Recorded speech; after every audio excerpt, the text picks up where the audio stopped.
Hello everybody, నేను మీ అందరికీ చెప్పినట్టు day 2 of Kashmir series start చేశాను. అయితే డే 2 ఆఫ్ కాశ్మీర్లో మేము శ్రీనగర్లో ఉన్న లోకల్ సైట్ సీయింగ్ అంతా కూడా కంప్లీట్ చేసాము. అందులో ఫస్ట్ వచ్చేసి పరీ మహల్ అంటే మనకి ప్యాలెసెస్ ఆఫ్ ఏంజల్స్ అంటారు. ఏంజల్స్ అంటే పరి అంటే ఏంజల్స్.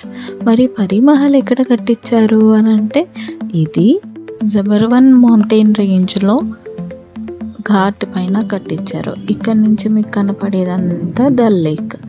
ఈ దల్ లేక్ అంటే శ్రీనగర్లో కనపడే బోటింగ్ అన్నమాట.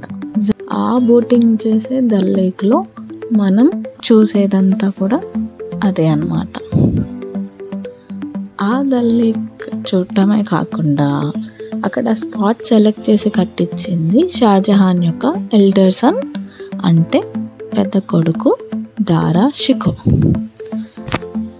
ఆ దారా షికో కట్టించారు అన్న విషయం ఎంత నిజమో, అలానే అక్కడ ఒక బుద్ధిస్ట్ మొనాస్ట్రీ ఉంటే అప్పటి గొడవల్లో యుద్ధాల్లో దాన్ని కూల్చేసి కట్టించారు అన్నది కూడా ఒక మాట ఉంటుందన్నమాట. అదంతా పక్కన పెడితే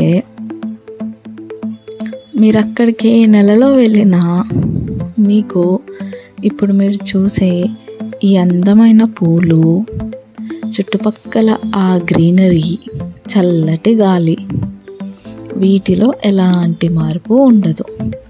అన్నట్టు ఈ పరీ మహల్ 7 అంతస్తుల ప్యాలెస్. ఈ 7 అంతస్తుల ప్యాలెస్లో ప్రతి లెవెల్లో మీకు ఇలాంటి పూలు కనపడుతూనే ఉంటాయి. అందుకేనేమో దీన్ని ఏంజల్స్ యొక్క ప్యాలెస్ అంటున్నారు. అదేనండి పరీ మహల్. నేనైతే ఇలా పరీ మహల్కి విజిట్ చేసి ఆ ప్రతి ఫ్లవర్ని, ఆ నేచర్ని, ఆ సీనరీని బాగా ఎంజాయ్ చేశాను. మీకు ఫ్లవర్స్ని, అట్మాస్ఫియర్ని, చుట్టుపక్కల ఉన్న గ్రీనరీని చూస్తుంటే ఏమనిపిస్తుందో నాకు కూడా షేర్ చేస్తారా? మరి అలా షేర్ చేయాలి అనుకుంటే నా వీడియోకి కమెంట్ చేయండి, మీ ఇష్టాన్ని లైక్ లాగా చూపించండి. ఇంకా నేను ఎక్కడెక్కడికి వెళ్ళాను, ఏమేం చూశాను, మీరు రేపటి రోజు వెళ్తే ఏమేం చూడాలి అనేది తెలుసుకోవాలనుకుంటే నా అకౌంట్కి సబ్స్క్రైబ్ చేయండి. ఈ వీడియోతో పాటు నేను 1-2 ఫొటోస్ నావి కూడా పెట్టేశాను.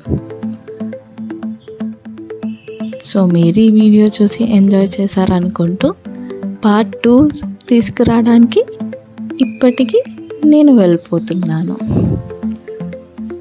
అందరికీ టాటా.